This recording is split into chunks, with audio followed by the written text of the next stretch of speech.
அனைத்து நண்பர்களுக்கும் வணக்கம். நேற்றுக்கு வந்து வீராப்பூர் கோயிலுக்கு போயிருந்தோங்க. வீராப்பூர் போய் எல்லா கோயிலையும் கும்பிட்டு கிடாய் வெட்டி சாப்பிட்டுங்க. வரும்போது மாயனூர் போகலாம்னு சொன்னாங்க.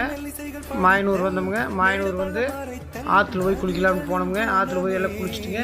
அப்படியே ஆற்று சுற்றி பார்த்தோமுங்க. சுற்றி பார்த்தா தண்ணியே இல்லைங்க, அளவாக கொஞ்சம் தான் இருக்குது. பார்த்தீங்களா எப்படி தெரியுது? பார்த்தீங்களா என்ன எல்லாம் நல்லா இருக்குதுங்க.